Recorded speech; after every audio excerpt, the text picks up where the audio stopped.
Talk to you today. What's happening, y'all? I'm gonna warn you ahead of time. I done lost my mind this week. This shit's gonna be a long video, so we got to get shit off the chest. We got to get it out in the open. We'll see what happens. All right, here we go. So, been a long week as far as a cool week, but getting close to the Blade Show, trying to get stuff prepped. So, you kind of sort of see in the background here the windshields and the Road King. I've been going through. I think that's the third one I've got on it. I still ain't got the one that fits me yet. So I ordered yet another one, $100 a pop. So I'm about $400 into freaking windshields in this thing. If you guys have never ridden a fairing bike, basically if you ride without a helmet, the wind's coming from under you. So having a beard, the shit kind of goes in your face. So funny kind of story. When the first time I rode it, I had forgotten all this stuff. You know, I've been riding without fairings for so long. We'll get back to the knife in a second. I just want to quick tell you the story. But anyway, so I got some Stevie's beard oil, said Stevie, and his EDC roundtable. Quick shout out to them. But anyway, I got some Stevie's beard oil. This first thing in the morning, me and the old lady going for a quick little ride. We're just going to get coffee, and I forgot we had to get something from the Lowe's or something. I can't remember what it was. But I didn't wear a helmet that day. And I forgot that the wind really comes from the bottom when you don't wear a helmet. And the beard was flopping around so much, it was getting in my glasses, and I had to pull over and wipe the oil slick from the beard oil out of my glasses. I thought that was pretty fucking funny. But anyway, with a helmet, it's all good. And I'm just going through windshields, trying to find one that works, because if you've never ridden with a windshield or a big fairing like this, like you get buffering. So like without a fairing altogether, if your head's in clean air, it's fine. You don't know any problems. Once you get a fairing, you get this little buffle. It just drives you absolutely batshit crazy. Rather not have the fairing at all if that's the case. So we're gonna give it one more crack, which is pretty much down to the wire, and then if that one don't work, the fairing's coming off. I was riding like a Road King supposed to be ridden. Long story short. All right, so where to start this week? I guess we'll start with the trade I did with Aaron. So I kind of alluded to last week about trading a knife for a knife kind of thing, and I traded that Eclipse that I had. I don't know, it was kind of sort of my wife's Eclipse, but she didn't really care anyhow. But I traded it for a all black SMF. I think I don't even know if I showed this last week. Did I? Could I? I don't know. I can't remember if I did or didn't. But anyway, I traded this with Aaron. God, I think the way they got a camera set up right now, you ain't gonna be able to see shit today, but we'll just do broad strokes. How about that? So anyway, I traded the SMF there and got a good chance of carrying it a little bit, feeling it through and all that stuff like that. The new SMFs definitely feel different than the old SMFs, and you can definitely tell, like, you know, the stop pins are different. Aaron told me that the actual pivot in this one is supposedly not a Strider pivot, but I hadn't got the mics and the pins out and seen how close the tolerances is, and I'll compare it to the old one and make sure it's good before I get crazy with doing stuff to it. But I already got ideas. You know me, I can't leave shit alone, so we'll see where that ends up, where it don't. But compared to like an older SMF, this is a really old one. This has been modded, and this also has a chevron scale, which is not the same generation that the rest of the knife is. When they first came out with the chevrons was, I don't know, it's been years now, but we bought the chevron new, and we just took the scale off of it and put it on this one. This is actually older than that one, so I think this was one of the original Striders before they even marked what steel it was on the blade. But it had been KG gun coated and reground. Tonto. I've showed this one before, but the weight of them, believe it or not, the older ones are heavier than the newer ones, which I don't know. I don't have any explanation for it because it looks almost the same, but the feel of the knife is different for sure, way different. I like the older ones better, and I ain't gonna lie. There's something about the way they used to feel feels different. The way they feel now kind of feels, I don't know. It's obviously got stick. You probably heard it. It just feels, I don't know, not a substance. I guess it's the easiest way I could put it. Just doesn't have the substance like the old SMF does. But we're gonna try to fix that. That's a project for, you know, future kind of thing. But this was the trade, so I didn't spend no money on this one. Like I said, I lost my fucking mind. Week before Blade here, I go spending fucking money. But yeah, yes, but you know, I think ultimately opportunities present themselves, so you either take them or don't take them, kind of thing. You know what I mean? Like, I don't go looking for shit, but sometimes shit finds me. And that's how I feel about this one. So my buddy JD for EDC, I hope you guys know who he is. And if you don't, go check his YouTube channel out, because the dude does really quality reviews and quality knife talks and that sort of thing. And there's not a whole lot of people that really take the time to do the videos like he does. Like Mine, I'm just setting the camera up and bullshitting. So if it comes out cool, if it don't, you know, I ain't out for 5, 10, 15 minutes, whatever it takes to record the video. I don't got a whole lot of time invested in it. It's pretty much my cell phone sitting on a tripod. It ain't fancy, but I ain't a videographer. You know, my brother lived close to me. We'd probably get fancy because he's into all that kind of shit. I'm really not. I hate technology. Like, if I had to take this off the cell phone and put it on a computer in order to upload it to YouTube, you wouldn't see a video from me. Like, I just don't like doing that shit. It's not my thing. Anywho, JD for EDC had a sale, and I picked up a Shaman. This is probably the one Spyderco I haven't tried that, you know, people rant and rave about. And I got the handle one at Q Balls a few weeks back. I kind of liked his a lot. Actually, I think his was all black too, if I'm not mistaken. But I got a CME on order for it from ODC for EDC. And also, Grumpy did a video, and well, I think his roommate got him one. I think it's pretty much the same as this one, actually.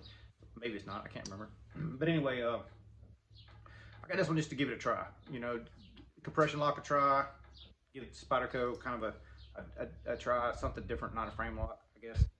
Not that I'm getting bored of frame locks, because frame locks are definitely my wheelhouse. Like, I don't really get into all this compression lock stuff. Like, but Lefty had sent me that, I keep wanting to call it the LSD. It was FSD, I think is what it's called, the brown FSD. Not that it was 100% the same thing, but it's similar to this where you got a little button to push. And it was fun to play with, man, so I figured I'd give this one a try. And, you know, I don't know, it probably's not going to last, but we'll try it, see what happens. We'll put that, what they call that, compression lock thingy, OCD for EDC calls them, whatever I just said, I don't remember. We'll put one of those on there and see if that helps. It's probably not staying, but, you know, maybe I'll give it away. I don't know, who the hell knows. We'll see what happens in the future. But that's the Shaman, and I did purchase this. So, like I said, week 4 blade, I lost my mind. Actually, 2 weeks, but whatever, who cares? Who's counting, right? All right. Next on the list, another one I'm kind of lost my mind on, but Tom and Casual Cutter. Me and him been bullshitting about this one for a while. He showed it quite a few times. Every time he shows it, I can't not leave a comment about how cool the fucking knife looks. So I got another double commie. You guys might pick up on that. That CKF I gave away, I called it a double commie knife because it's, you know, from Russia, really made in China. Double commie. Yeah, all right. So this is the double commie Nala, N-A-L-U, collaboration. I think it's called the Capitalist, or Capitalist XL, or something along those lines. And let me tell you, man, this thing is about as buttery as you can go get it for a flipper. It's pretty buttery, you know. It's sweet. I mean, it's a big old heavy knife. I ain't getting wrong, but the action on it, it's nice, man. It really is a super nice knife. And obviously, I'm not keeping this sucker. This is gonna be here today, gone tomorrow, kind of thing. But I just wanted to kind of get it and check it out, feel it, you know, like. And Tom's actually trying to save up a little money for a down payment for a Harley, and you know, like, I'm all about the Harleys and the knives. So another thing that we connect on. So hell yeah, I'm definitely, and he gave me a good price on it. And yeah, I'm definitely gonna jump on that deal. Like, it'd have been better to wait after Blade, but he was ready and I was ready, so we did it. You know, all this purchasing makes me say I probably ain't gonna get as much at Blade, or if anything at Blade. But you know, have to go into Blade is the socialization. Is not necessarily buying everything. Like, I mean, you can approach it however you want to approach it, but I think that's how I'm going to approach it this year. It's more of a socialization kind of thing, and destination for ride, hanging out with Pop, all that kind of stuff. Like, enjoying the whole trip, not just the actual show. That's how I'm looking at it. But anyway, cool ass knife. I'm not really sure what this one ended up doing. Like, if I'm going to end up trading this one away or selling it or something. I'll probably put it for trade because it's a limited edition, so I really don't even want to carry it. I just wanted to kind of check it out more than anything else. I think there was only 200 made. I think it's a number 83. If I ain't got my glasses on, I think it's number 83, something like that. It's a sweet knife, man, and I'm sure somebody will eventually hit me up and want to trade something for it. And if not, then, you know, whatever. I'll hold on to it for a minute. It's not gonna stay in the permanent collection because of where it's made. You know, that's kind of the agreement between me and my wife. So we'll see what happens. I don't know. We'll see. I'll leave it there. So this next one was one I just couldn't turn down. Like, my wife says we've owned one before. I don't remember it, and you know, I've been through a couple different wrecks. What I collected was in your social media. I kind of got out of collecting for a little while, got back in. But anyway, I've been in several wrecks. People hitting me, and you don't think it does anything to you mentally, but honestly, my memory is nothing like it used to be. I mean, I never had a great memory, but I really can't remember a lot of things now. The older I get, the worse it's getting. But she swears we've had another Direware, but I don't remember it. But anyway, I got this one. I got this one basically because it's a damn good deal, and it's so unusual. You know, I like Matt's Proponent, the one I borrowed from Matisfaction, and this sort of has a similar type roll for me. So you're basically, you know, most of your cutting is going to be on the end of the tip. You know what I mean? Like just using that part of your knife into whatever product and then sliding through. That's pretty much, you know, sliding through things. That's pretty much how you do it. I tried to cut some cardboard with this thing. It ain't worth the damn. You know, like I ain't gonna lie. Like you see how thick the blade is? It's nice and thick, and it's a super hollow ground. It goes pretty dang thin on that hollow ground. I don't know if you can see it or not. Which makes it cut good, but not cut through things. You know, it's not gonna cut through things at all. If you had rope or something like that, it'd probably cut rope no problem. But as far as through that cardboard or something like that, it's not. This is not the knife for it unless you have it laid down and you're cutting, you know, slicing it. I guess. You know what I'm saying. If you don't, then get a knife, play with it. You don't understand it. But flipper wise, man, I don't know if you can get a more crisp flipper. Like for such a big, beefy little guy, like it's, you know, the 0456 that I like so much. This kind of reminds me of like a custom version of something like that size. It's so big. I usually hate contoured scales, but it's so tall or wide or however you want to call it, and it's thick. It actually feels good. I dig it, man. Like it's the first contoured knife handle that I've actually picked up and went, yeah, I like it. I like the way it feels. Now, you can see it's still made for smaller hands than mine. So I get 3 fingers where normally people can get 4. And I gotta put that 4th one back here. So it's not the absolute most comfortable thing. Kind of, sort of, if you're feeling risky, can kind of choke up and you gotta kind of rest it on that finger choil. So, you know, you slide forward, you're done. But as long as you're cutting back, I think you're probably all right. So I ain't gonna say it's the best ergos ever. It's just a cool knife, fun knife, and something definitely unusual. Like, you don't see hot bills like that all the time. I dug it. So I think I'm probably looking at getting more Direwares. Right, like I like to love to get a Solo 2 or something, like some of the older ones where they don't hollow them out on the inside. I think all the newer ones, they're hollowing them out. Like that craze of lightest weight titanium kind of thing. I want titanium, I want the full weight. That's just me, but we all different. All right, so that's enough about that one for now. I might talk about these again in the future. I'm just kind of getting through them because otherwise this video will be like 30 minutes long. I'm trying to keep it under 20 if I can, but y'all know how I can ramble. All right, so lastly, I bought that one too, by the way.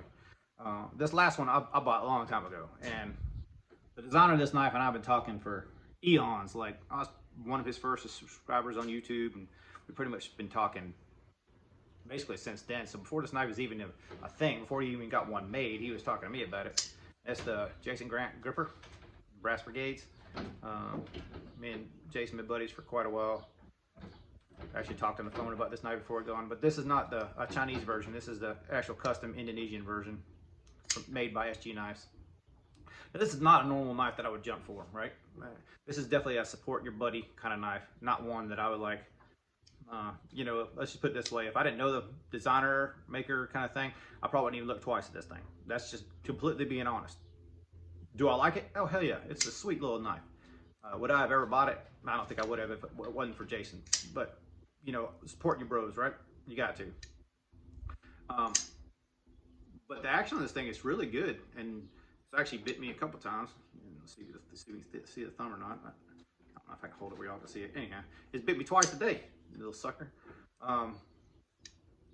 You know, it's fidgety. I'm not the most, it's not the easiest thing for me to fidget because my hands are big. I can kind of front flip it. It's one of the first knives I've been able to do. Matisfaction actually taught me how to front flip. And not that I'm great at it, but you know, he showed me basically how to front flip, and I suck at it still, so you barely see it. But it's a fidgeter's kind of play thing. Like I took it with me Friday just to kind of get my hands used to it. And quite honestly, when I woke up Saturday, I could barely move my hand because it was, you know, for fidgeting with something so small, and, you know, like it's, you know, it's a small knife for me. Like I don't know how to do. Okay, here's the smallest knife I own. The DPS Urban Hex titanium. I can't remember what they call it. Full Freedom, whatever you call it. Shit, that door's getting blow close. Sorry about that. You can see it's not much bigger. It's fairly close to the same size, and that's basically all I think I use this for is in the car, and like a backup kind of knife. Like I don't really use it as a knife. This is a backup knife for me. It's a cool little guy, but this is a little guy. Like this is for purpose, and we'll get into that in a second, I guess. But anyway, back to the gripper. I guess EMP, EDC's deployment methods or whatever is what this one has in it. Now I briefly had the nimble and I briefly had the thick boy, and I basically just got them to support John, and then I traded them for something else or sold them or whatever I did. I can't remember now at this point. But it has that same kind of setup, I guess, like they do on the, you know, the front flipper, and then also the kind of fuller or hole or whatever. So a lot of people like that style knife. I've heard a lot of people rant and rave about it. Matter of fact, the latest review I've seen is from Eon's Edge. If y'all don't know who Eon's Edge is, go check him out. He's actually a Tucsonian brother of mine. Lives about 25-30 minutes from here. Matter of fact, Eon's Edge, you see this, man? You want to check us out when I'm at Blade Show? I'm gonna let you borrow it if you want to check it out. Like, I think it'd be cool to compare this to the nimble. And I think you're the man to do it, since you like all that other stuff like that. You have a lot more detailed reviews than I do. And plus, it gives Jason some more exposure, because I'm not going to sit here and rant and rave about a knife that honestly is not my style and not in my wheelhouse. Like, if this thing was, you know, 1/2 inch or, you know, 3/16 blade and, you know, 1/2 inch thick handles, or at least something I could get a hold of, I'd probably have more to say about it. All I can say right now is it's a really good fidget knife. The actual performance of the knife, I've cut it up. I've cut some stuff with it. You can probably see that the black or the acid stone wash is a little scarred up already, but like, I just want to try to see how everything cuts when I get it. But if you're all interested in the grippers at all, I highly advise you go over to Jason's channel. Other people have done reviews on them too, but I think his production still has spots. I don't know for sure. I heard yesterday or day before that was one person that, I guess, changed from custom to production version, and hey, I had one for sale or something. So if you're interested in one for sale, hit him up. Solid dude, man. Like, good person. So hit him up if you want to. All right, back to that DPX we were talking about a minute ago. So on the travels to Blade Show, you guys that are going, y'all know that I'm going on my Road King. So it's not like I'm gonna take a bunch of stuff with me. I'm a minimal traveler anyhow. So like, probably a couple pairs of underwear and socks, maybe a couple shirts.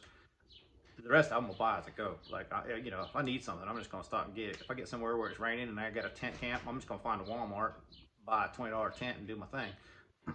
I'm not gonna tote it with me, and I'm not gonna carry it back and forth. So I've kind of figured the knife the same kind of way. So this little Urban Hest, you know, I don't know if you guys know these or not, but these are supposed to be like wire strippers. I guess kind of hokey pokey, but they are a little different size. Bottle opener, you know, and then you got the little spot back here for like a you know, hex bit for like screwdrivers and that sort of thing. So I'll probably throw this in the pocket, carry it with me. Not gonna be my main knife, but it's gonna be a knife to have with me, and it's kind of a little more multi-tooly kind of thing. But I gotta make a tool roll and all that other stuff, so I'm not really counting on it as a tool. I just thought it'd be something cool that if I get pulled over or doing something stupid, or, you know, I don't know, whatever the case may be, they're not gonna be sweating me because I got a 4-inch knife in my pocket. I'll have a 4-inch knife with me, but it won't be in my pocket at the time, for most of the time. You know, traveling across America, different laws, it's hard to keep track of all that crap, man. And I'm not too worried about it. I think most cops are cool that, especially if they know you're from a different state and you're traveling through, kind of thing. So you guys that are going to Blade that may want to see something that I have, let me know. Let me know what it is. If you want something in particular, I'll carry it with me. Other than that, I'm probably gonna go minimal as hell. I'm thinking just as DPX and probably a fixed blade. Probably not even gonna bring a sawtooth. Like, almost sacrilegious for sawtooth day to ride across the country and not bring a sawtooth. But I don't know, man. Like, I don't know. Maybe I will. Maybe I won't. Y'all let me know. I'm gonna try to keep it under 20 this week. I know I done lost my mind. I spent way more money than I should have right before Blade 2. Like, what the hell was I thinking? But like I said, opportunities present themselves. Just like things in life, right? You know, you either do or you don't. All right, we'll leave it there, y'all. We go. See you next week. Or maybe not. I don't know. Matter of fact, I'll probably just do a quick video and dump it next Sunday. So y'all have something to see, but y'all know I'll be on the road. So don't know what it's going to be. We'll see y'all later.